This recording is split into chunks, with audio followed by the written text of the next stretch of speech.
My name is Millicent Ashford, and on the day of my coming-of-age ceremony at 14, snow fell heavily as Florian announced he wished to break our betrothal and marry my maid instead. All my joy seemed frozen by that first snowfall as I stared at him in disbelief. He stood beneath the flying eaves of Crimson Phoenix Manor, his profile turned toward me while he gazed intently at the crowd of revelers in the distance. "You wish to marry Primrose?" I managed to say, my voice catching. Primrose was merely a nickname the Shen family gave her. I've chosen a proper name for her, and she'll take the Ashford surname, Primrose Ashford. He extended one hand to catch a snowflake, speaking with detached indifference. But her indenture papers still belong to my family. I looked at him, searching for words, but could only manage this feeble protest. Florian appeared unconcerned. "I'll speak with the Ashford family matriarch about that." With no response left to give, I drew a long breath to ease the heavy tangle of emotions in my chest and nodded. The jade ornaments in my hair chimed softly with the movement. Only then did he finally deign to look at me properly. I forced a smile. "Then go, by all means." Florian's brow relaxed slightly as he inclined his head. "My thanks." I laughed bitterly at myself. Now he seemed almost apologetic. "You're a good woman," he said. I set down the handkerchief I'd been twisting in my hands and lowered my head. "I won't make a scene. If you can persuade your father and mine, I'll agree to the dissolution. But I won't advocate for you, nor will I speak on Primrose's behalf. You understand the consequences of your actions. I simply don't wish to be entangled in them. You understand, don't you?" I brushed aside the loose strands of hair by my cheek and raised my head. "I'm a selfish person." At this, Florian actually smiled. The ice in his expression seemed to thaw as he said, "If that's selfishness, then what does that make me? Rest assured I'll handle everything properly." And so I nodded, watching his retreating figure. He didn't even carry an umbrella, striding purposefully through the snow toward the crowd.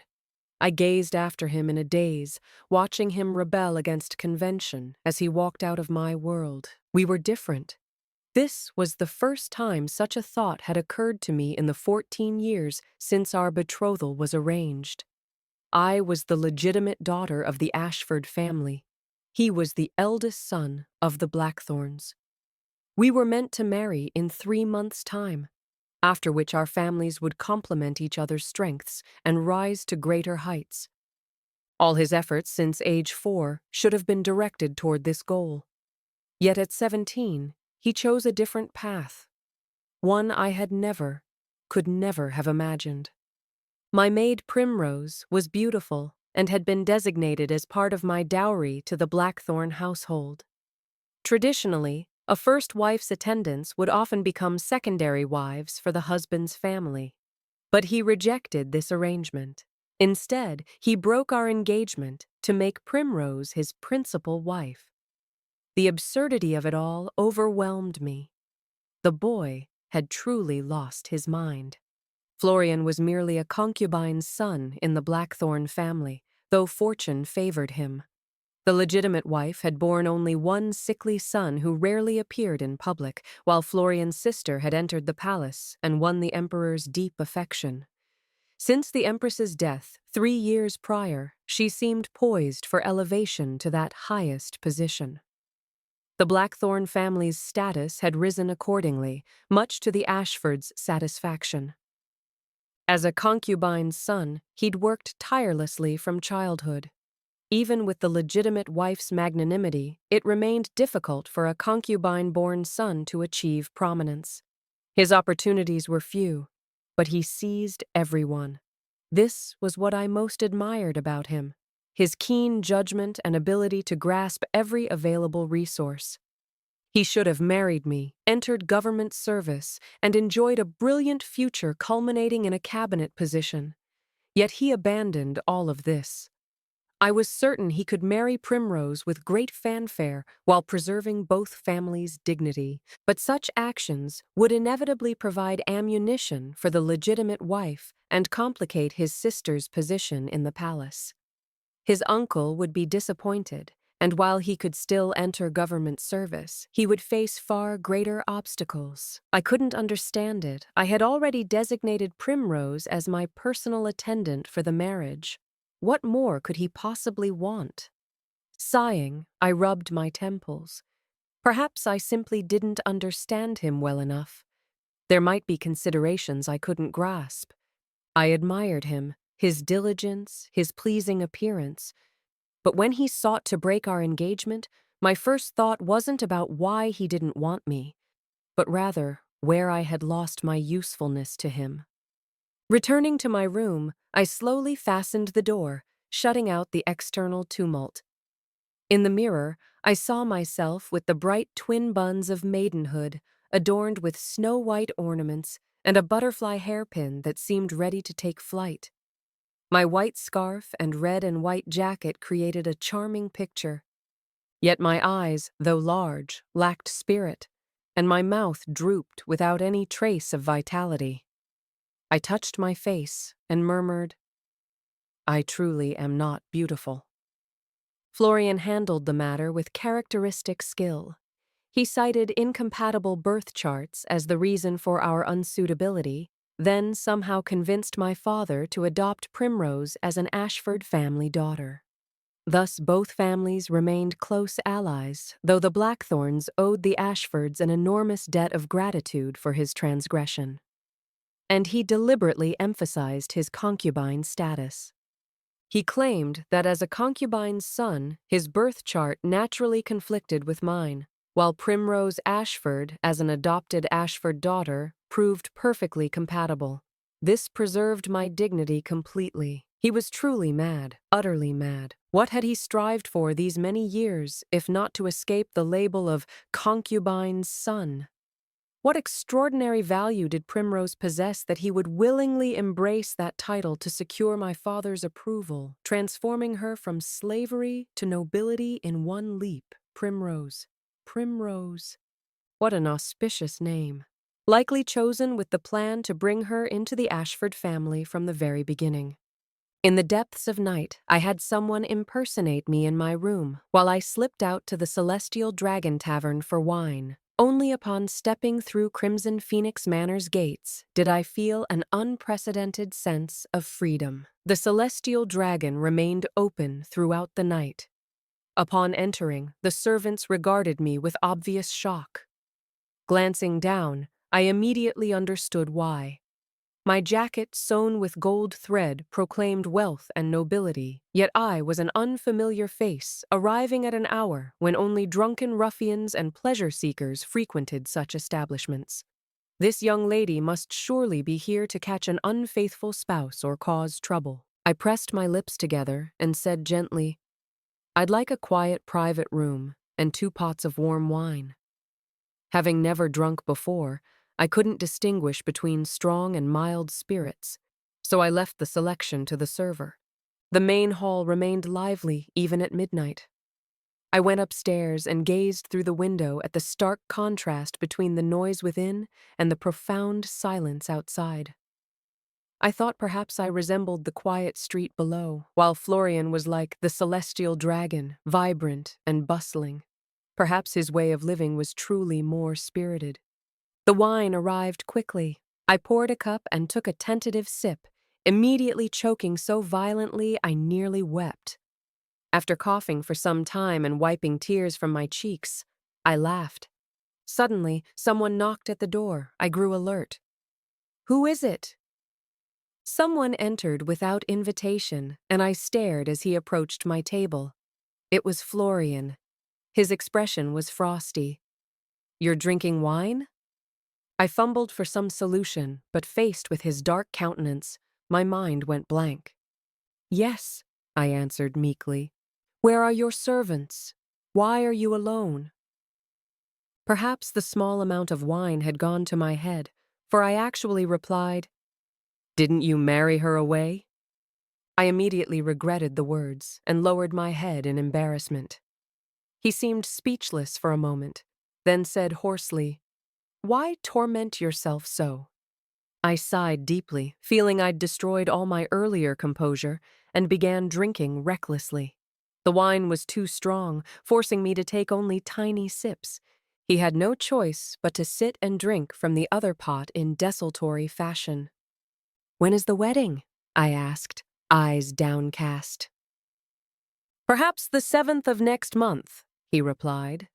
The 7th, a fortuitous date, though I thought how eager he was, unable to wait even a month. He said nothing more. After 3 small cups, I dared drink no further as the wine clouded my thoughts. I gazed at him through the haze and finally asked, "Why won't you marry me?" Florian remained silent, watching me intently. "Primrose is very good, but I slumped in defeat. "Never mind," I whispered, as if to myself. It was never mine, never truly mine. "Treat Primrose well, she's a good woman." As I began to collapse, I dimly felt him supporting my shoulders while saying, "Actually, What was he trying to say? I never heard the rest. I awoke the next day having been returned home without anyone knowing of my escapade. Father summoned me early, and though I reeked of wine, I hastily bathed before appearing before him. His face was creased with worry. I bowed. "Father?" As expected, he wished to discuss the broken engagement, assuming I knew nothing. "That Florian boy doesn't deserve you, causing such trouble and breaking your betrothal for a mere maid." Father spoke with pained indignation. I remained silent. "But you mustn't grieve overmuch. I'll find you another husband, one certainly no worse than him." Father's clumsy comfort actually cheered me. "Let's delay such matters," I said. "I'm only 14. 2 more years of filial service would be appropriate." Florian's wedding approached quickly amid the deepening cold. I sent Primrose a pair of knee guards as a gift, not daring to attend the ceremony myself. The loss of face was secondary. My presence would simply be too awkward. Instead, I had someone deliver a substantial red envelope. Primrose was indeed a good woman. Before departing, she embroidered a small incense burner for me.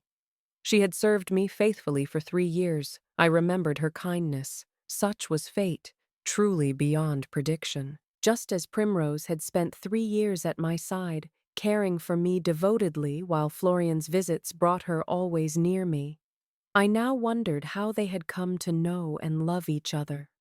But I understood that Florian and I shared no genuine affection. Otherwise, he could never have acted so callously. If they could fly together like paired birds, I would offer my blessings. Better that than struggling with me in this hollow charade. Worth noting was that shortly after Florian's wedding, my brother decided to join the military. I stared at him in shock as he smiled and said, "I may not match Florian in literary accomplishments, but rest assured, I'll distinguish myself in martial pursuits and secure a good future for you." Tears welled in my eyes, blurring my vision of his smiling face. I understood that brother feared my marriage prospects were damaged and sought to earn honors he otherwise wouldn't have pursued. He always smiled this way, previously when I helped conceal his neglect of studies or his secret drinking with friends. Now he smiled to hide the sadness of leaving home for years. That smile carried a hint of guilt that once made me laugh, but now brought only tears. Brother teasingly poked my cheek. "My sister is carved from jade itself. Why won't she smile?" He lifted my chin with his fingers. "Come, smile for your brother." I forced my lips upward, and he ruffled my hair affectionately. 3 days later, brother departed for military service.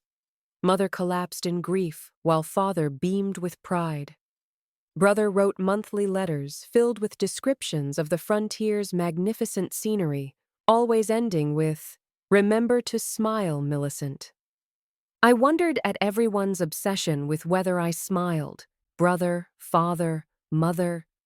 They'd never concerned themselves with my happiness before, yet now trod so carefully around me. My parents constantly urged me to attend gatherings with other young ladies, but social interactions that once came effortlessly now exhausted me. I dragged myself through crowds in rustling skirts, wanting nothing more than immediate sleep. I grew increasingly listless. When spring finally arrived, I went on an outing with my new maid. This girl chattered incessantly like a string of firecrackers, quite different from Primrose, but equally reliable and pleasant to converse with. She didn't tire me. Unexpectedly, we encountered Florian again. I spotted him and Primrose flying kites by the lake from a distance. Primrose's slender wrists moved with delicate precision, making the kite soar higher with each gentle tug and release. She turned toward Florian with obvious delight, while he gazed at her with smiling eyes, stroking her hair tenderly, a perfect couple indeed. I turned away toward the other side of the lake, which offered inferior scenery and fewer visitors, but blessed solitude. A massive ancient tree caught my attention as I craned my neck upward. "Can you climb trees?" I asked my maid. She started in alarm. "Miss, have you lost your mind?" I approached the tree and felt its trunk, ignoring her question. The maid followed anxiously as I tested a foothold, prompting her distress as if she'd lost 50 taels of silver. Disregarding her frantic calls, I quickly scaled to a low branch. The ancient tree's dense foliage blocked sunlight and concealed me from view. "Are you coming up?" I called down. "If not, I'm going higher." The maid's eyes widened as I rapidly climbed toward a substantial branch perfect for resting. She reluctantly gathered her skirts and followed, though she dared not move once settled beside me. Her comic expression made me laugh aloud. "Miss looks so beautiful when she smiles," the maid said sincerely. My raised eyebrows fell again as I lapsed back into silence. We remained quietly in our perch until two middle-aged men appeared below. Seeing no one around, they spoke without restraint, allowing me to hear everything. "The Imperial Princess should be over there, shouldn't she? The one beside Florian?" one said. "Most likely. Didn't they say the princess married Florian?" "Then notify the others to prepare for action." I shouldn't have paid attention, but hearing Florian's name made it impossible to ignore these armed men. Events unfolded too rapidly for me to react. The men led 3 or 4 others in attacking Florian's position. Their target appeared to be Primrose. Several engaged Florian, while one attempted to abduct her. From my distant vantage point, the situation looked desperately dangerous. I urgently sent my maid for help. But by the time assistance arrived, Florian would likely be dead. I clutched my handkerchief tightly, watching the chaotic melee below. The attackers used lethal techniques against Florian. At the most perilous moment, their leader nearly grabbed Primrose. Florian reached to intercede, and the man's counterstrike would have severed his hand had he not dodged. Even so, Florian took a blade thrust and staggered backward. As they prepared to take Primrose, I gritted my teeth and leaped down, snatching up a dropped sword and waving it menacingly. The attackers were startled by my sudden appearance, then frowned and cursed upon seeing I was merely a young lady. I immediately shouted, "My maid has already summoned the guards. You've delayed too long to take her now." The men exchanged glances, but continued reaching for Primrose. Then inspiration struck me. They hadn't chosen to harm me, suggesting they dared not escalate matters, while Florian was badly wounded but Primrose remained unharmed, indicating they dared not hurt her either. Recalling their mention of Imperial Princess, I pressed my blade to Primrose's throat. "Miss!" Primrose gasped in shock. "Millicent!" Florian shouted, clutching his wounds. The attackers looked genuinely alarmed. Through gritted teeth, I said, "Stand back, or I'll kill her. Can you bear that responsibility?" Hearing this, their expressions turned suspicious, and I realized my mistake too late. I'd revealed too much. I hastily added, "She's an Ashford family daughter, the Blackthorn family's principal wife." I wasn't sure how much they believed, but had to try. Just then, my maid arrived with reinforcements. Seeing the scene, they nearly fainted. "Miss."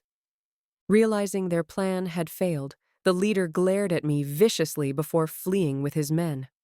Only then did I collapse from exhaustion, while Florian rushed to embrace Primrose, anxiously checking her condition. Primrose leaned weakly against him, shaking her head. Watching this scene stirred complex emotions within me. I immediately apologized with a bow. "I was too reckless just now. Please forgive me." Florian pressed his lips together, studying me. I straightened, trying to dispel the tightness in my chest. How foolish of me. After another bow, I had my maid assist Primrose and called for help with Florian's wounds, then prepared to leave. "Millicent!" Florian called. I didn't turn around. "Your hand, remember to apply medicine," he said quietly. My hand wasn't seriously injured, but father temporarily forbade me from leaving home. I learned to make small items, excitedly showing father my creations: sleeve arrows, throwing darts, hidden needles. Father was alarmed. What dangerous things for a young lady to play with. Dangerous? I disagreed. These items seemed extremely useful.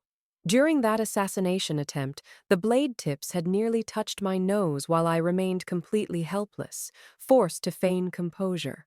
I never wanted to experience such powerless terror again. When real danger strikes, no one can be relied upon. After father's rebuke, I returned to my room feeling dejected. "Put everything away," I told my maid. She obediently complied. Though the confinement was tedious, I finally received a different sort of letter from brother. He wrote that the northern barbarian tribes had split internally, making this war remarkably easy to fight. He would return to the capital soon. Additionally, he'd encountered a barbarian princess whose exotic beauty differed completely from Chinese women. He mentioned a curious phenomenon. While children of barbarian Chinese unions typically faced rejection among barbarians, the current barbarian leader, Khan Mortimer, greatly respected his Chinese wife. How strange indeed. I set down the letter and cupped my hands, breathing into them. Only then did I notice how cold the imperial capital had grown. "I hear the frontier suffers harsh sandstorms," I wrote in reply, ending with, "Will brother return home for the new year?" Brother indeed failed to return for New Year, making our celebration particularly bleak. Unlike the Blackthorn family's festive warmth, we simply shared a quiet New Year's dinner. Snow drifted outside, blanketing the world in silver while other households celebrated joyously. Only our family of 3 gazed worriedly toward the northwest. Fortunately, spring would come after New Year. The army returned victorious in the 3rd month.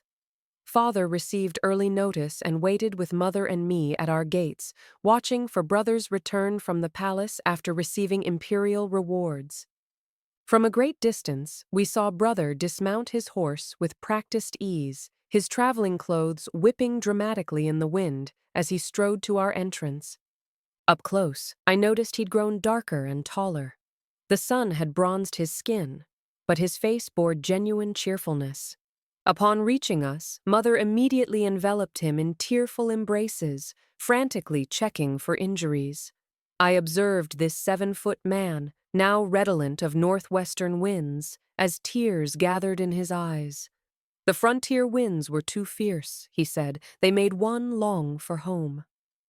Brother returned with distinguished service, delighting father immensely. He hosted a grand banquet for friends and relatives, with Primrose naturally attending as an adopted Ashford daughter. I rubbed my face, sore from forced smiles, and lowered my head. Brother's displeased voice reached my ears. "They come bearing gifts, as if we need them." I looked up to see Florian following behind Primrose, who carried a glass cup while smiling toward us. Congratulations on your triumphant return, adopted brother, Primrose said brightly. Brother snorted without response. Primrose looked back uncertainly at Florian, who gestured for her to present the gift. This humble sister has little of value, but this glass cup has some worth. Please accept it, adopted brother. Brother still refused. Florian frowned and simply placed the item on a table before departing with Primrose. I watched their retreating figures as brother muttered, "Now Primrose has heirs, calling a glass cup somewhat valuable. Who does she think she's fooling?" I picked up the glass cup for closer examination. Though our dynasty now had workshops producing glassware, the raw materials remained extremely rare, mostly controlled by barbarians, keeping production limited. The Blackthorn family's imperial concubine likely possessed several such pieces, and giving one to honor elders seemed reasonable. But Florian's willingness to let Primrose present such a gift as a casual offering demonstrated his deep affection for her. I traced the intricate patterns, remaining silent. Brother continued conspiratorially. "I don't think Florian truly cares for Primrose. Notice how I snubbed her just now? Normally protective as he is, he should have defended her. But he said nothing." I managed a weak smile. Soon, an even more surprising figure appeared. A palace eunuch in court dress, carrying a jade guanyin with an obsequious smile. Brother and I exchanged startled glances and hurried forward. The eunuch's presence caused quite a stir. As he placed the jade guanyin in my maid's hands, everyone craned their necks to see while father rushed over. After exchanging official pleasantries, the eunuch lowered his voice. "Master Ashford is truly blessed. Your son's battlefield prowess has reached His Majesty's ears, bringing great imperial pleasure. His Majesty plans additional rewards for your son within days." Father immediately understood, his smile threatening to split his face as he joyfully escorted the eunuch out. Brother and I naturally escaped the crowd's attention to examine the jade guanyin. Brother stared thoughtfully at the table while I followed his gaze to the serene figure. "Millicent, what do you think this jade guanyin signifies from the imperial concubine?" Brother asked. I smiled, knowing something brother didn't from his limited interaction with noble ladies. Though this jade guanyin showed fine craftsmanship and quality materials, palace residents never lacked such items. Favored ministers typically received one for birthdays, another for sons' births, and so forth whenever they sent gifts. The emperor simply distributed jade guanyins to show favor without constant thought, a convenient method. I'd heard some ministers' homes contained entire walls of such pieces. After explaining this to brother, he didn't laugh as I'd expected, but instead frowned with apparent melancholy. "What's wrong?" I asked quickly.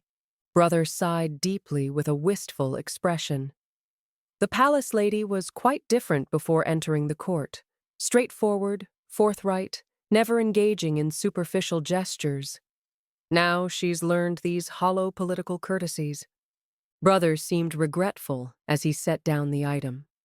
I understood his mere nostalgia for changing times and said nothing further.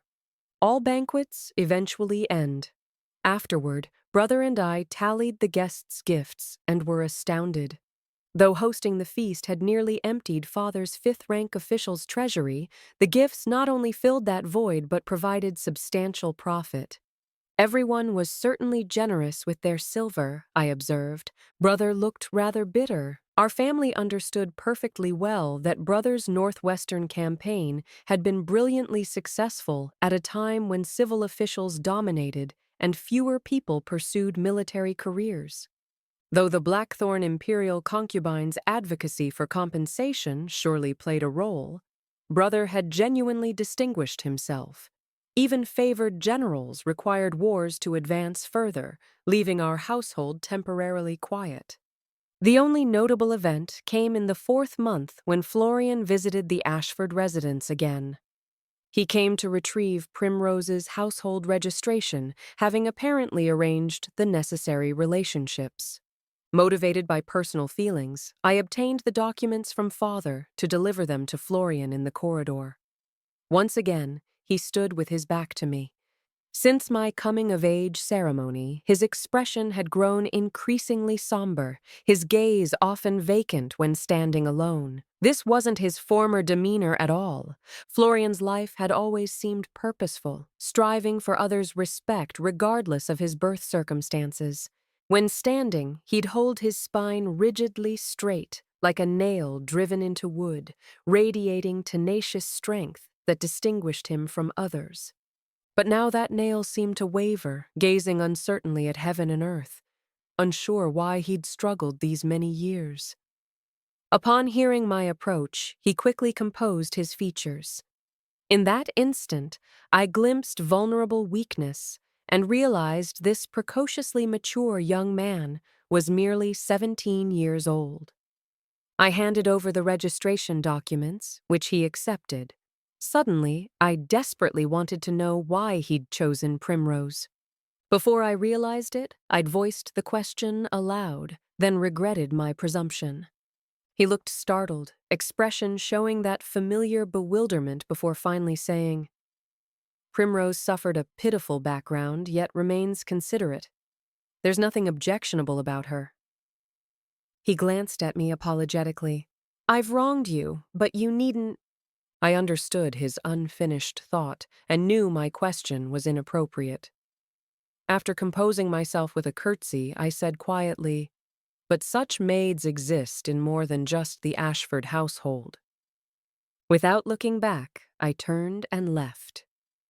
In the 6th month, the emperor suddenly summoned brother urgently to the palace. I knew the imperial capital's situation was changing. When brother returned that evening, with a grave expression, I learned what had occurred. Since the barbarian invasions began, His Majesty had strictly forbidden barbarian nationals from entering the imperial capital. Traveling merchants faced investigations reaching back 18 generations, and possession of capital maps was absolutely prohibited to prevent barbarians from reaching the heart of our empire.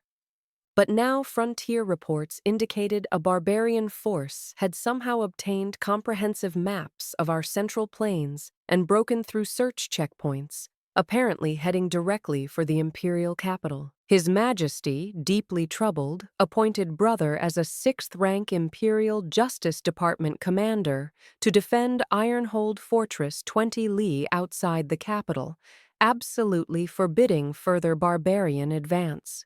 This assignment likely stemmed from brother's northwestern experience and direct confrontations with barbarian leaders. I worried considerably, asking numerous questions. Does the barbarian leader have exploitable weaknesses? What tactical flaws does he show? How well does he know you? Brother seemed somewhat helpless. "Little sister, you've asked so much. Which should I answer first?" "All of them," I insisted. Though explaining military matters to a young lady seemed pointless, brother provided detailed answers to ease my concerns. The next morning, brother donned battle armor and departed for Ironhold Fortress. During peacetime, civil officials naturally dominated, but in troubled times, military commanders became precious commodities. Brother had encountered fortunate timing, receiving a 6th-rank position immediately upon entering government service. Simultaneously, His Majesty ordered strict investigation of capital traitors collaborating with barbarians. The Imperial Justice Department's current officials had mostly become complacent veterans. The imperial capital's complex power networks required young people willing to investigate recklessly for any progress. The Blackthorn imperial concubine enjoyed great imperial favor, and through various connections, Florian was selected for this task. Only 7 days after brother reached Ironhold Fortress, urgent news arrived. Barbarians had indeed reached the fortress, seeking to break through toward the imperial capital. Brother commanded 3,000 defenders, only to discover earlier frontier reports were mistaken. The enemy numbered not merely a small force, but roughly 20,000 strong. While Brother prepared desperate defensive measures at the front, the barbarian army surprisingly divided into 3 smaller units, swiftly advancing toward the imperial capital from different directions.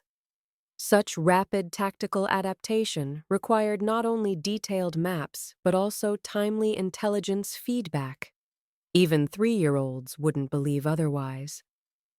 Brother faced chaos at the front, while Florian worked frantically in the capital, checking registrations and narrowing suspects until the capital was turned upside down. Barbarians had definitely planted spies within the imperial capital. The situation grew increasingly tense. Worried about Brother and fearing capital spies might endanger him further, I sought out Primrose to inquire about Florian's investigation progress. Primrose emerged from her carriage, gracefully accepting her maid's assistance as she descended. Her swaying ornaments and refined features contrasted sharply with my anxiety, making me wonder who had truly enjoyed years of pampered living. My maid whispered behind me, "She certainly lives comfortably now." I gestured for silence, I deeply reluctant to interact with her and suspected she felt similarly toward the Ashford family, but my concern compelled this desperate measure. After serving tea indoors, I urgently inquired whether the spy investigation had made progress. Primrose smoothed her hair, saying, "There's certainly progress. My husband works day and night examining registrations." I studied her features carefully. Compared to last winter, she'd acquired a noblewoman's dignity, no longer showing servile timidity, but displaying composed bearing throughout. Florian had indeed transformed her well, making her nobility seem innate, but her lengthy chatter revealed nothing substantial. I suppressed my irritation. "So, how far has the investigation progressed?" She leisurely sipped tea. "These are classified matters. My husband specifically instructed me not to discuss them with others." Now even my maid stepped forward angrily. "Have you lost your mind? We called you here to discuss urgent matters, yet you babble endlessly while saying nothing important." Upon hearing this, Primrose frowned and slammed her teacup down. "If little sister cannot manage her servants properly, I won't disturb you further." My maid blazed with fury. "Servant? Aren't you a servant? You crept into your master's chambers and stole your mistress's position. How dare you put on airs? My young master now holds proper office. What accomplishments does your husband have besides his current troubles? You're playing the grande dame when you're eternally servant-born." These words went too far. Just as I moved to intervene, we heard servants shouting outside. "Master Florian! Master Florian! You cannot enter!" Before they finished speaking, Florian burst through my curtains with rapid strides, his expression dark as storm clouds. "Lady Blackthorn is no longer bound by servant status," he said upon reaching Primrose's side, nearly trembling with rage. "This world recognizes no inherent nobility. Miss Ashford is merely a fifth-rank official's daughter. What qualifies her to speak of others' lowly birth?" Ice water seemed to pour over me, leaving me pale and cold throughout. My maid was struck speechless by his rebuke. He pulled Primrose away in furious departure. I watched his wind-blown robes with cold hands and feet, finally whispering, "Indeed, no qualifications." My maid appeared completely lost, realizing she'd caused serious trouble. After that day, I ceased all clever attempts at gathering information, remaining peacefully at home in constant distraction. My maid was nearly in tears. "Miss, I was wrong. Beat me, scold me, anything. Just don't torment yourself this way." I continued my silence. Brother's battle reports arrived with increasing urgency. Morning dispatches followed by afternoon deliveries. The contents grew increasingly desperate, leaving readers breathless. Reading them daily, my hands could barely hold steady. The final report stated that Brothers' forces had dwindled to 500 men facing 2,000 barbarians. Despite countless pleas for reinforcements, the imperial capital's surrounding areas lacked sufficient troops for deployment. Ironhold Fortress had become a ghost town with fled or wounded civilians. His Majesty raged and summoned Florian for accountability. The imperial fury reportedly threatened to destroy the entire study, with Florian remaining inside for 2 full hours.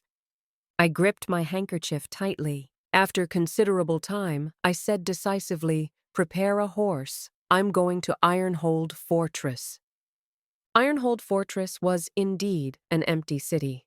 Though the front remained tightly defended, the rear held only scattered sentries. My journey from the capital to enter from behind proved relatively simple. I had guards notify Brother of my arrival. He rushed out frantically, seeing me and exclaiming in dismay, "Little sister, what are you doing here?" The sight of him brought uncontrollable tears. Where was Brother's earlier composed demeanor? He'd grown gaunt with hollow cheeks, his armor bore countless wounds and bloodstains, and his hair hung disheveled. Before I could speak, a young officer hurried up. "Commander, the barbarians are attacking again." Brother paled, hastily ordering my protection before grabbing his spear and rushing away. I bit my tongue to clear my thoughts. The surrounding soldiers all frowned at me, clearly viewing me as a troublemaker. Watching Brother ride away, I pleaded with nearby soldiers, "Take me to the city wall. I have a way to make the barbarians retreat." Though skeptical, a soldier agreed to escort me. Passing through Ironhold Fortress, I could hardly believe the devastation. Everything was stained with blood. No civilians remained in this fortress so close to the rear, yet our soldiers' bodies littered even these areas, showing the battle's intensity. The living either moaned in pain or lay unconscious. Those still standing had all gone to the front walls. The soldier escorting me seemed accustomed to such scenes, riding forward with indifferent composure. But this wasn't time for autumn melancholy. I focused intently on the approaching walls. Upon arrival, I immediately dismounted and ran toward the battlements in my trailing skirts. Before reaching the top, I heard Brother and the barbarian leader exchanging shouts. The barbarian demanded surrender, claiming the imperial capital was doomed, while Brother cursed his shamelessness and refused. Drawing closer, I saw soldiers with bloodshot eyes still gripping bows and catapults with white-knuckled determination. I ran to Brother's side, ignoring his shocked expression. "Brother, I might have a way to make him retreat." Brother stared in amazement. "Do you understand what you're saying?" "Of course I do, Brother. Let me confirm once more. Does Con Mortimer have a daughter?" Brother frowned deeply. "He seems to— Yes, one daughter." That was it. I bit down hard. The shouting below grew more intense while our soldiers' condition was deeply concerning. We couldn't delay further. I immediately leaned forward to face Con Mortimer's heavily bearded visage. Seeing only a young woman, he laughed even more brazenly. "What? Have you Chinese run out of men that you send a little girl to battle? Ha ha ha ha ha! How arrogant!" I snorted coldly. "Con Mortimer, surely you haven't forgotten your daughter remains within the imperial capital?" The raucous laughter stopped abruptly. My heart eased slightly. I'd guessed correctly. I relaxed my grip on my skirts, assuming an air of calm confidence. "You don't really think we know nothing, do you?" Con Mortimer's expression froze. I took a deep breath. Having come this far, there was no retreat. I had to maintain composure. I had to win this battle. "Your daughter isn't just under our control. For the past 3 months, all intelligence transmitted has been carefully fed to you by us. Don't you find your journey here suspiciously easy?" I allowed a slight smile to play across my lips. Con Mortimer's face darkened as he snarled, "Impossible! You couldn't possibly send false intelligence!" I immediately replied, "Believe it or not, that's your choice. But your little daughter is truly suffering." Can't you hear her calling for father? Sweat beaded on Con Mortimer's forehead. What have you done to my daughter? This was the response I needed, I smiled. Nothing much. His Majesty simply decreed that for every step you barbarians advance, we'll remove one of your daughter's fingernails. Con Mortimer immediately shouted, No! I turned leisurely. You might still save your daughter if you retreat now. I'll give you 1/4 hour to decide. If you agree to withdraw, I'll immediately order her release. These words left me perspiring heavily. Order her release? Where did I get such authority? But a young woman commanding from these walls needed to project high rank and power to gain his trust. At this moment, I felt grateful for the gold and silver jewelry I'd worn in my haste. Though not extremely wealthy, compared to the soldier's rough appearance, I looked quite refined indeed. Con Mortimer still hesitated when a woman ran frantically to his side, grasping his sleeve and crying, Evangeline, our Evangeline is still in their hands.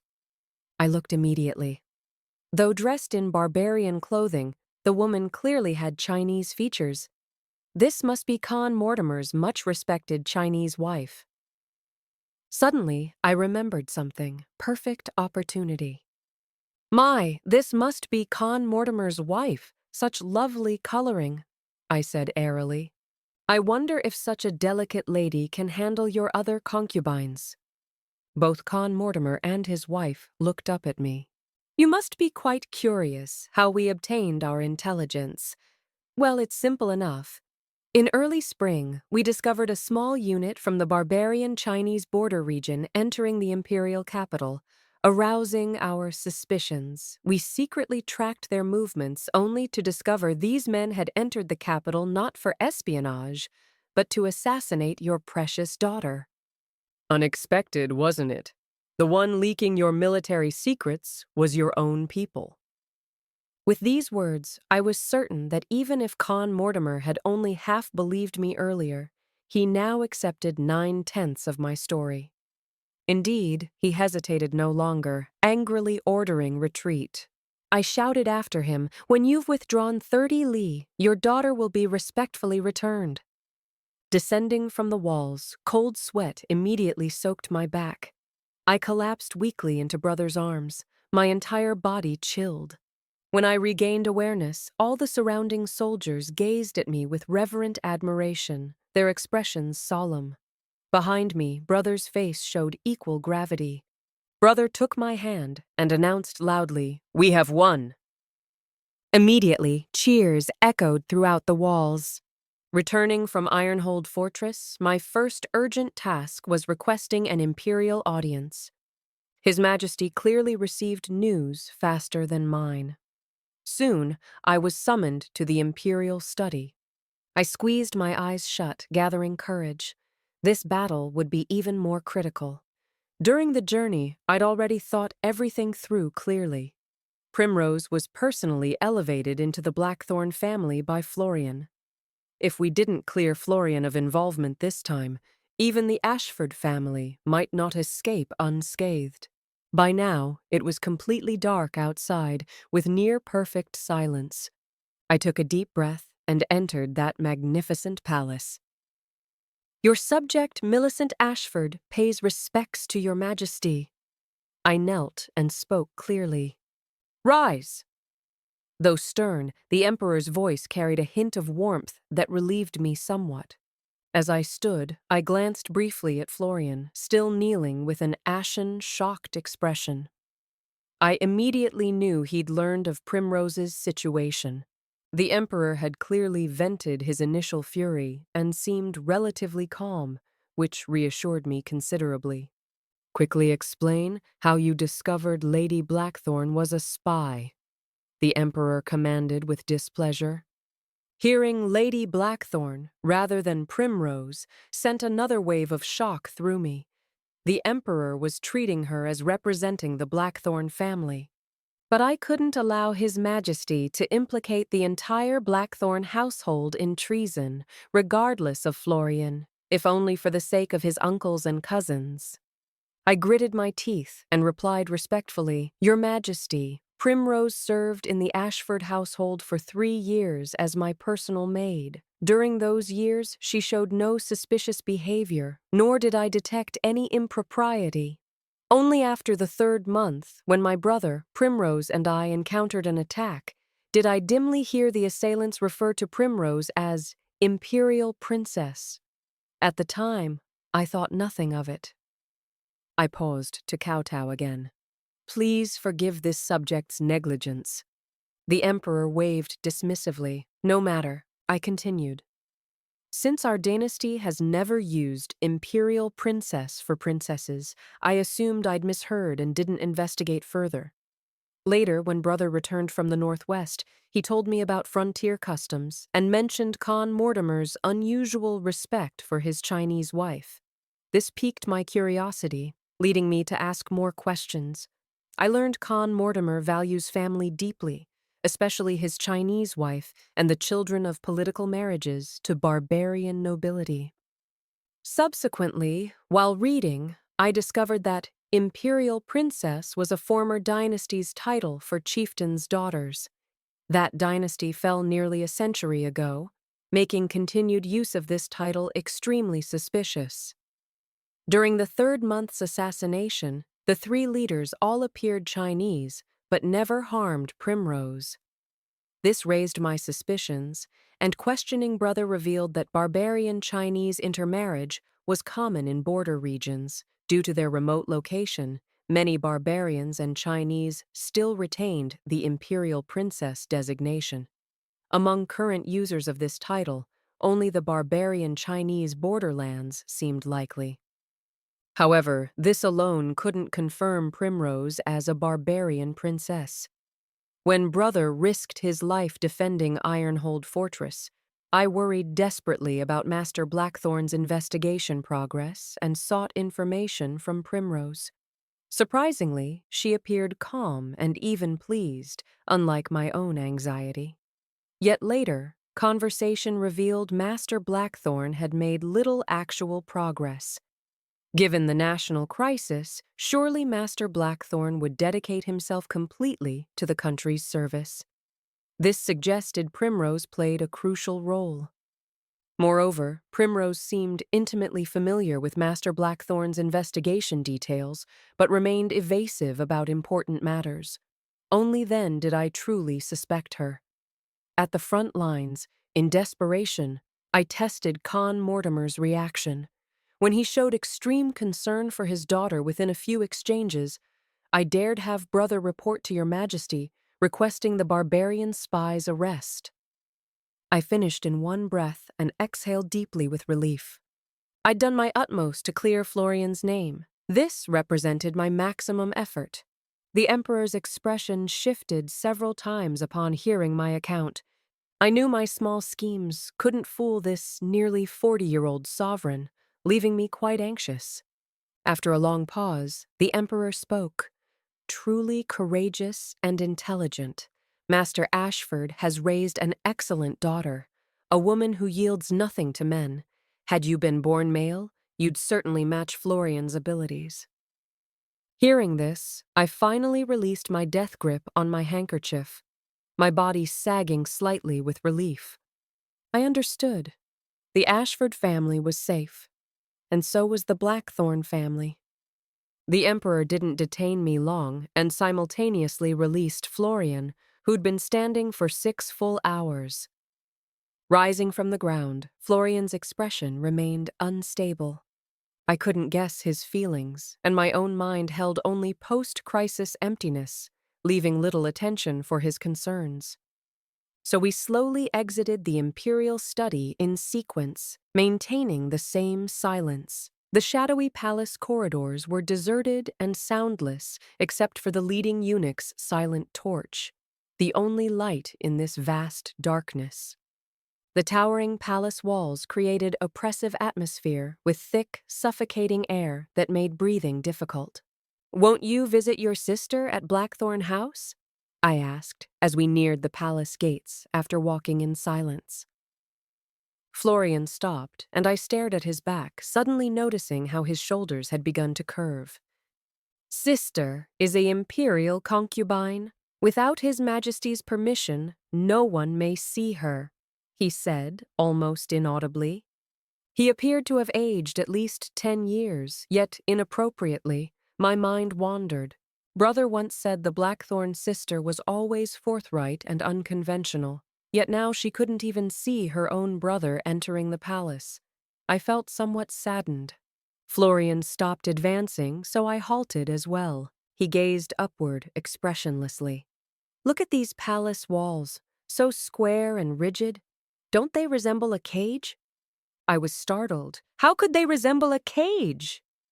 After speaking, I stepped closer and hissed, "Watch your words!" Florian merely glanced at me lightly. I remember the last time I saw Sister. It was this time last year. He began reminiscing. I didn't understand his intentions and only sensed he was extremely dangerous now. Strangely, though, he should have been devastated by Primrose's betrayal and imprisonment given their deep affection. Yet his behavior resembled less a romantically disappointed man than the melancholy poet who wrote of contemplating heaven and earth's vastness, standing alone in tearful sorrow. Though summer had arrived, his demeanor filled me with endless chill. Everyone says Sister holds high position and great fortune, blessed with wonderful luck. But in the palace, Sister endures such torment. Everyone schemes against her. Without family background, she must proceed cautiously, step by step, looking back constantly. The palace breeds black hearts that grind people until their original selves vanish completely. Millicent, what do we strive for our entire lives? Fame, profit? Yet even when achieved, these things remain subject to one person's whims for gain or loss. What kind of world is this? His words carried deep emotion, and even the faint rustling of leaves in the wind seemed to weep for him. But I found it utterly absurd, completely ridiculous. I stared at him in disbelief. This is your reason? This is why you betrayed our engagement and pursued Primrose? I raised my hand and struck his face viciously, without reservation. Florian, have you lost your mind? I shouted without regard for propriety. Florian stared at me blankly. I laughed angrily. You wallow in self-pity, dragging both Ashford and Blackthorn families into cleaning up your childish mess. You complain bitterly, willingly destroying your future and embracing concubine status. You claim unwillingness to hang your prospects on one person's moods. Yet if every scholar in the world thought as you do, this empire would have collapsed long ago. I trembled with rage, my heart filled with fury, frustration, disappointment, and mockery of my former opinion of Florian. I... My anger left me speechless, finally managing only, "How absurd you are! Look at yourself!" Florian was stunned by my scolding. Seeing his dazed expression only increased my anger. I searched frantically for something to strike him with, but found nothing suitable, so I threw my crumpled handkerchief at his face. If I were your elder, I'd want to stuff you back in the womb for rebirth. With that, I strode from the palace gates without regard for ladylike deportment. What kind of creature was he? Florian was truly. I'd originally thought he was like me, someone bound by worldly constraints, unable to break free. Despite my rage, I felt profound helplessness. The swaying carriage dispersed much of my exhaustion and anger. Taking advantage of the darkness, I dared lift the carriage curtains to feel the night breeze. The night wind gathered densely against my face in an icy mass that helped clear my thoughts considerably. What was I angry about? What reason for anger existed? I'd been trapped within the situation, mistakenly placing everyone into my imagined world, assuming Florian should naturally spend his life striving upward. Now I reconsidered. Perhaps I'd been unreasonable. Florian was, after careful calculation, only 18 years old. At 18, everything remained youthful. His resentment and unwillingness to be manipulated throughout life were understandable. He'd simply chosen the wrong path, imagining he could escape worldly constraints. But he was still young, with opportunities ahead. Yet if even men like Florian believed themselves unable to control their own lives, what hope did I have as a woman to break free from these constraints? The long street stretched endlessly. Where could one find true refuge? I sighed deeply. The nearly empty street held few people and felt eerily desolate with only scattered lamplight, making our large Ashford lantern particularly conspicuous as it drew nearer. Thinking of the parental questioning awaiting me at home, my heart grew weary again. Upon dismounting, my parents indeed sat waiting. Brother, exhausted from days without proper rest, had already retired. Seeing the fatigue in their eyes, I felt guilty. I immediately knelt. Your daughter has been unfilial, causing father and mother worry. My parents exchanged glances. Mother rose first, while father lifted his teacup. Mother angrily declared, "You know this was unfilial? That was a battlefield, a place where blades know no mercy. How dare you venture there? Couldn't your brother have handled such matters?" I pursed my lips. The situation was urgent. Urgent? How long would writing your brother a letter have taken? Mother's accusatory finger nearly touched my nose. I knew her quick temper and touched my nose without daring further response. After more scolding, Mother sat down angrily to drink tea. Seeing my downcast, submissive posture, she seemed somewhat exhausted. Child, were your previous 16 years of gentle virtue all pretense? Look at your room's contents, and now you even dare approach battlefronts. Father timely interrupted Mother and seriously inquired about the entire sequence of events. I naturally provided a detailed account of everything.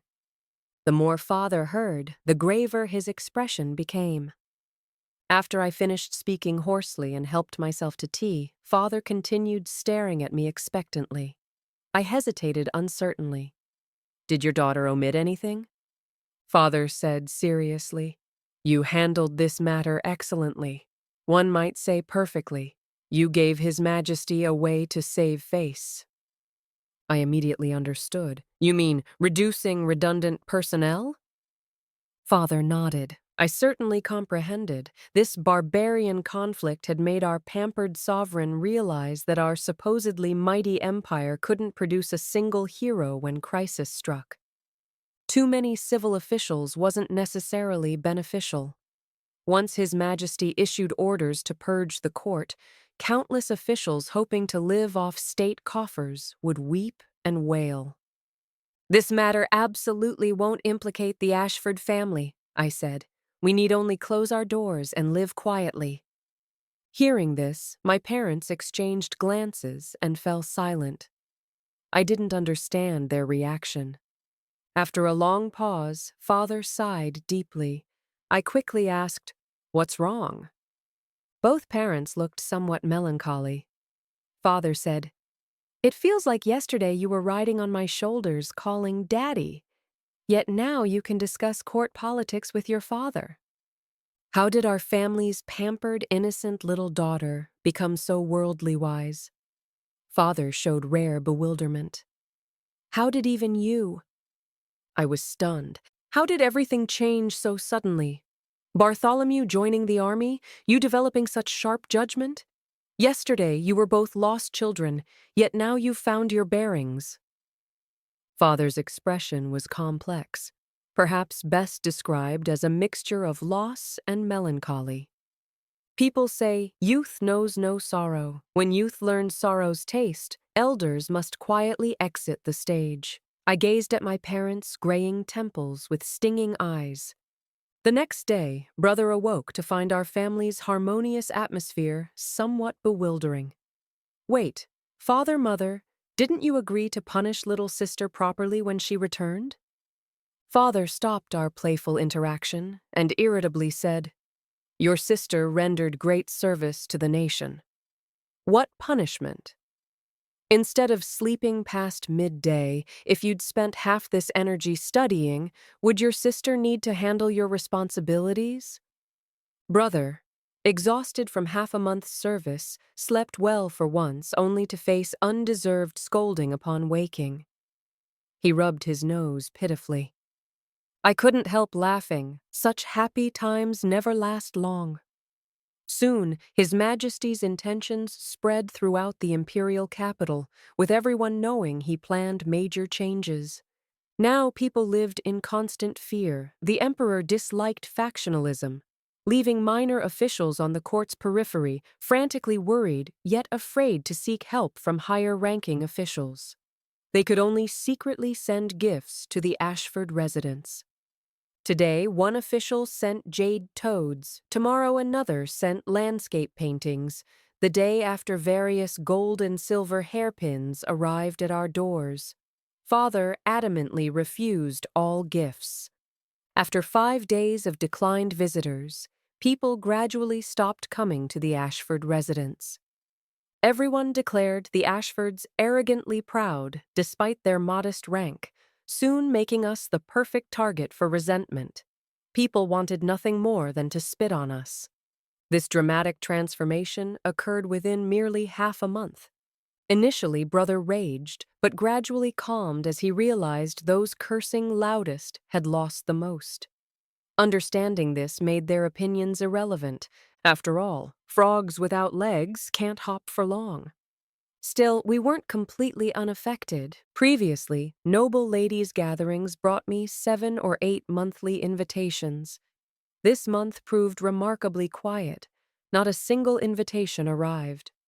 The ladies were actively networking while none pursued my connections. When crisis strikes, young women's intuition proves remarkably sharp. They glide through social waters like fish, gathering intelligence with ease, yet cannot communicate with stones. They instinctively ignore such obstacles, forgetting their existence as if overlooking them erases their kind's aberrations.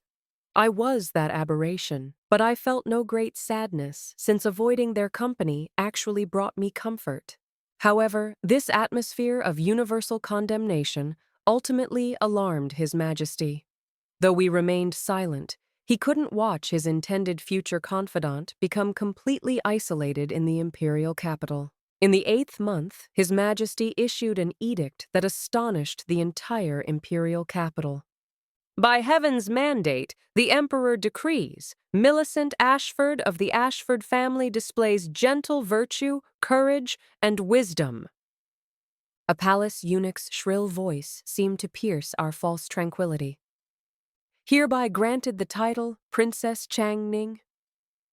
The eunuch solemnly placed the imperial edict in my hands, reminding me, Your Highness, His Majesty requests your presence to express gratitude. En route to the palace, I pondered His Majesty's deeper motivations. First, the capital's gossip had likely reached his ears. To cultivate his future loyal minister, he issued this edict granting the Ashford daughter higher status, making anyone tempted to attack our family during this period reconsider my princessly rank. Second, it formally recognized my service to the nation and reward for my contributions. This immediately settled our accounts while obligating the Ashford family to grateful tears. Such was imperial balancing technique. However, His Majesty had only 2 or 3 sons, one daughter who died young as the 9th princess, and with his brothers mostly eliminated during succession struggles, few collateral daughters received princess titles. By this calculation, my current status was nearly unparalleled among women. This favor seemed rather excessive. I sighed deeply. Truly, imperial intentions remained unfathomable. Long live His Majesty! Long live! Long live! I prostrated myself in gratitude. His Majesty sat above with apparent kindness. Rise. I'd barely settled into the chair servants provided when I looked up to find His Majesty staring intently at my face, making me deeply uncomfortable. After a quarter hour, I couldn't bear it longer and touched my face, finally breaking His Majesty's reverie. The Emperor's facial muscles twitched as his expression showed hidden pain and desolation. I shifted uncomfortably and cleared my throat tentatively. Does your Majesty have concerns? This subject boldly offers to share your Majesty's burdens. His Majesty managed a strained smile. Another silence fell. After a long pause, the Emperor spoke with difficulty. Seeing you reminds me of my daughter who died young. I assumed an attentive expression. The late Empress and I were married 5 years before my accession, when governmental duties were overwhelming and she remained childless. After ascending the throne, we finally welcomed a child. His Majesty's expression grew nostalgic, completely lost in memory. The Empress was naturally unconventional, but suffered greatly for this child. Being her first pregnancy, the child was troublesome. She often couldn't sleep at night and sometimes angrily declared she'd rather not have the baby. Yet no matter how frustrated, this was her hard-won child. I used to say this baby was a little troublemaker while she was a big troublemaker. Once the child was born, my palace would become completely chaotic. A faint smile played across His Majesty's features as memory stirred his emotions. Soon the child was born, a princess. I treasured this daughter deeply and hoped she'd always possess a princess's nobility and fortune, so I gave her the intimate name Baozhu, precious pearl. Baozhu was brilliant and clever from childhood, delicately beautiful like carved jade. No one could see her without delight. But His Majesty's expression shifted repeatedly, growing pained. When Baozhu turned 8, my childhood study companion died of illness, leaving the barbarian frontier unguarded. Barbarians looted extensively, disturbing border peace. Worse still, the old barbarian Khan that year sent arrogant, demanding envoys who actually demanded marriage to a legitimate princess. The late emperor left no unmarried daughters, and my brothers had mostly perished during succession struggles. The only legitimate princess remaining was my Baozhu. Baozhu was only 8 years old. How could she leave her parents for distant barbarian lands? His Majesty's expression showed deep anguish. But the court officials preferred peace to war, supporting appeasement while I couldn't overcome their collective opposition, allowing the Empress to learn of this. The Lin family's foolish loyalty led them to pressure the Empress privately, causing her daily tears and melancholy. Baozhu, though only 8, was remarkably intelligent and refused to see her father and mother suffer. How could she not fear such distant marriage? Yet she said that as a legitimate princess, she should bear this responsibility. His Majesty closed his eyes in agony. But she grew increasingly distracted and accidentally fell into the carp pond, never to return. I knew the rest of the story. After Princess Baozhu's death, the late Empress couldn't bear her daughter's loss and soon followed her. That year, Princess Baozhu was 8 years old. That year, His Majesty lost his most trusted brother, beloved wife, and cherished daughter. That year, despite court opposition, His Majesty personally led campaigns, driving barbarians back 20 li with his red gold bow, planting terror in every barbarian heart. That year, upon His Majesty's return, officials desperately remonstrated. Finally, the fine bow was stored away, and the emperor never again left the imperial capital. My emotions were deeply complex. Born into the imperial family, was this fortune or misfortune?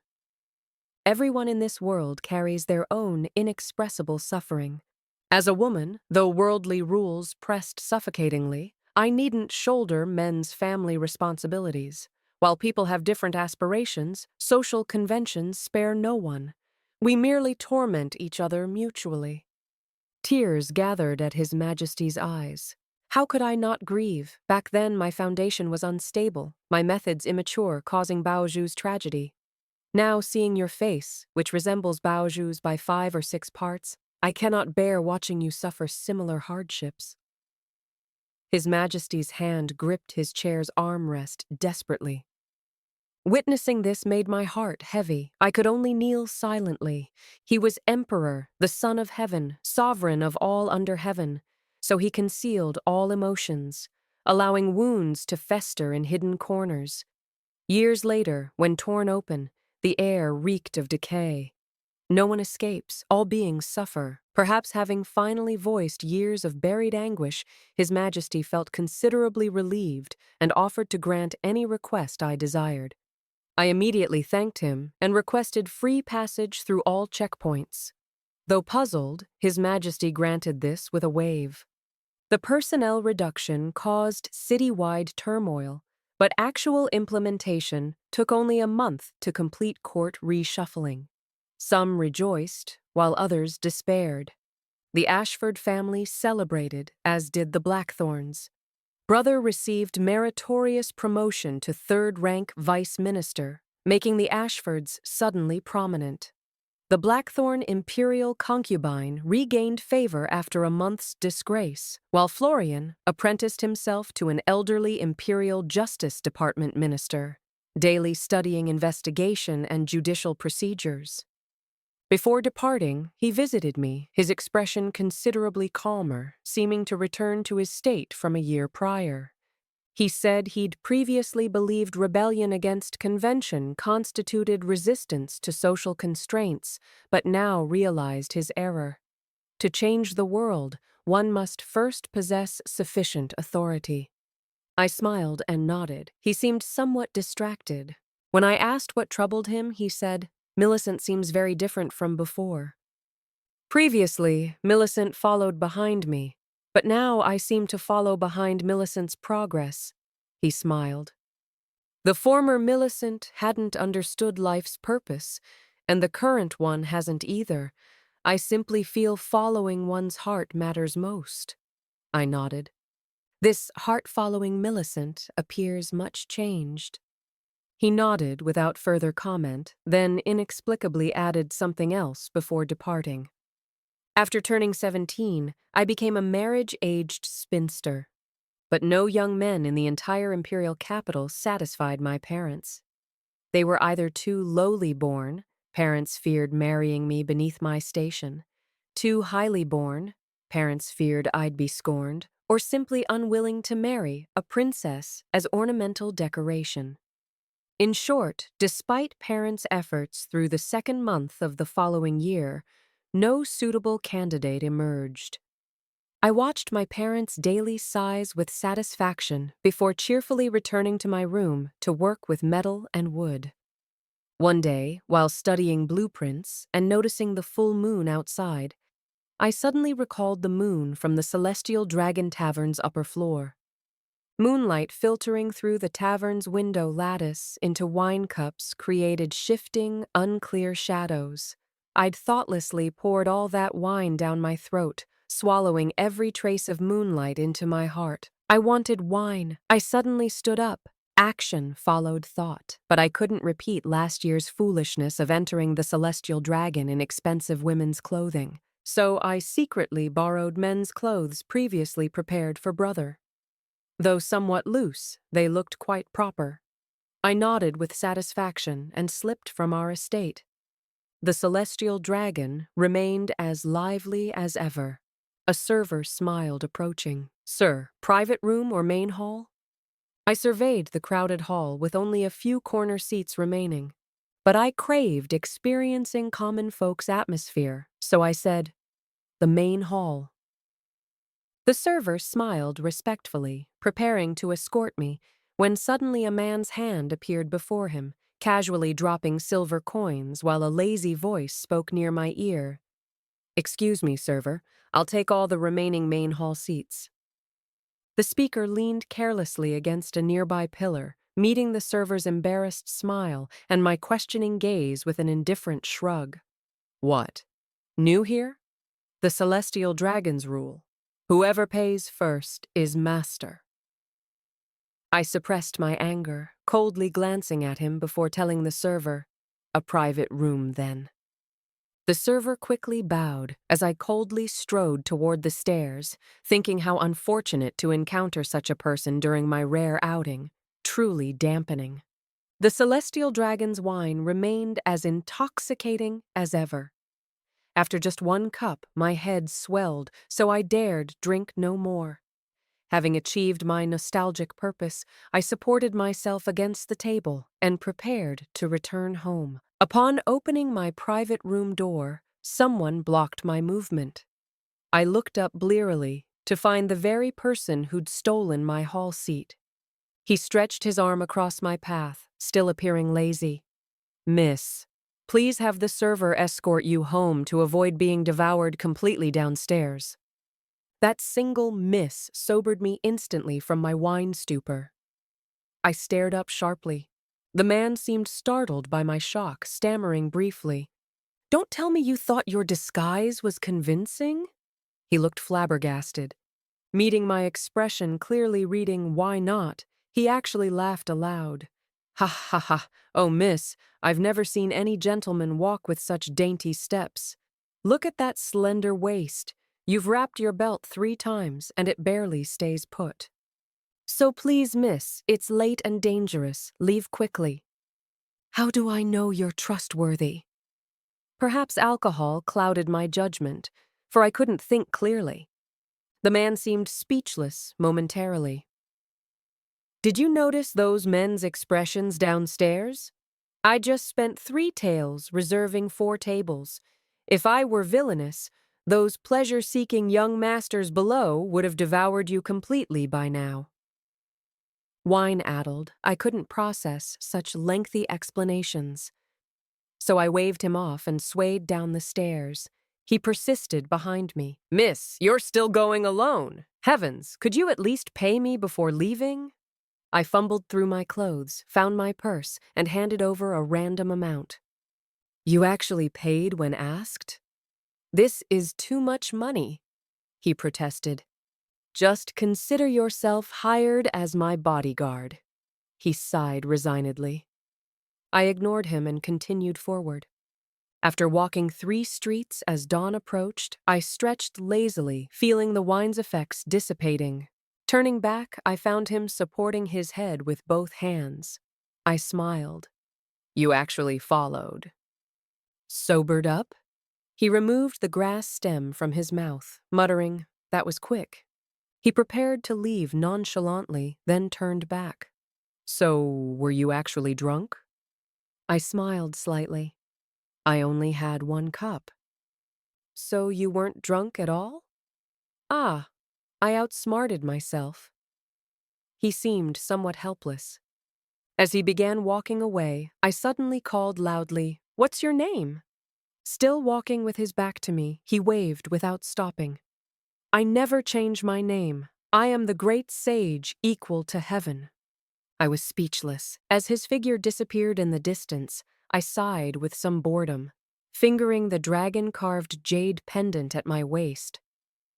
Had he noticed this imperial token? I would have enjoyed seeing his shocked expression.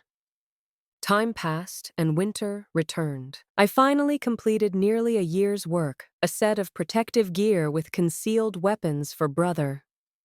Naturally, this wasn't everything. I'd also made arm guards and knee protection for my parents. When I proudly presented these gifts, all 3 recipients' eyes reddened. "Tomorrow I depart, so let these items represent my constant presence beside you all," I said with a curtsy.